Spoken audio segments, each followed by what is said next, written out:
এই আমি হৃদয়ের আপনারা দেখতেছেন জিবি টেকনিক্যাল বাংলা। আজকের এই ভিডিওতে আমি আপনাদেরকে শিখাবো আপনারা আপনাদের টিকটক অ্যাকাউন্টটাকে পার্মানেন্টলি ডিলিট কিভাবে করতে পারবেন। আর যদি পার্মানেন্টলি ডিলিট করে দেন সেটা 30 দিনের মধ্যে কিন্তু আবার রিটার্ন নিয়ে আসতে পারবেন। সো আজকের এই ভিডিওটাতে আমরা কমপ্লিট টিউটোরিয়াল দেব যে টিকটক অ্যাকাউন্ট কিভাবে পার্মানেন্টলি ডিলিট করতে হয়। তো চলুন ভিডিও স্টার্ট করি। ভিডিও স্টার্ট করার প্রথমে আপনি আমার চ্যানেলে নতুন এসে থাকেন, please hit the subscribe button. আর যদি অলরেডি সাবস্ক্রাইব করে থাকেন তাহলে আপনাকে থ্যাংক ইউ সো মাচ।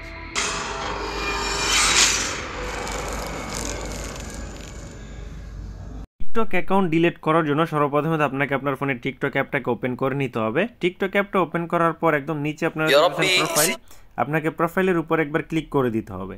প্রোফাইলের উপর ক্লিক করার পর একদম উপরে আপনারা দেখতেছেন 3 লাইন, আপনাকে সিম্পলি 3 লাইনের উপর একবার ক্লিক করে দিতে হবে। 3 লাইনের উপর ক্লিক করার পর একদম নিচে আপনারা দেখতেছেন সেটিংস অ্যান্ড প্রাইভেসি, আপনাকে সেটিংস অ্যান্ড প্রাইভেসিতে একবার ক্লিক করতে হবে। সেটিংস অ্যান্ড প্রাইভেসিতে ক্লিক করার পর একদম উপরে আপনারা দেখতেছেন অ্যাকাউন্ট নামে একটা অপশন আছে, আপনাকে অ্যাকাউন্টের উপর একবার ক্লিক করে দিতে হবে। সো আমরা অ্যাকাউন্টে একবার ক্লিক করব।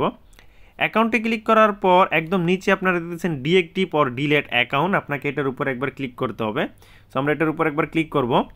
এটার উপর ক্লিক করার পর আমাদের সামনে নতুন একটা ইন্টারফেস ওপেন হবে। হওয়ার পর এখানে আপনারা দেখতেছেন deactive and delete account. So আপনারা যদি অ্যাকাউন্টটা ডিলিট করতে চান তাহলে এখানে 30 দিনের মধ্যে আপনারা চাইলে আপনাদের অ্যাকাউন্টে আবার ফিরে আসতে পারেন বা আপনাদের অ্যাকাউন্টটা আবার ফিরিয়ে নিয়ে আসতে পারবেন।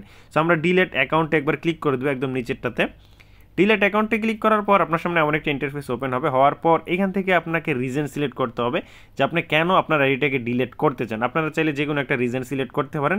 সিলেক্ট করার পর আপনার চাইলে কন্টিনিউ ক্লিক করার সাথে সাথে আপনাদের অ্যাকাউন্টটা কিন্তু ডিলিট হয়ে যাবে। সো আপনারা কন্টিনিউ ক্লিক করে দিবেন, আপনাদের অ্যাকাউন্টটা ডিলিট হয়ে যাবে। যেহেতু আমি আমাদের অ্যাকাউন্টটা ডিলিট করতে চাই না, সেক্ষেত্রে আমি কন্টিনিউ ক্লিক করবো না, জাস্ট আপনাদের দেখানোর জন্য ভিডিওটা তৈরি করা। সো এই ছিল আজকে টিউটোরিয়াল। যদি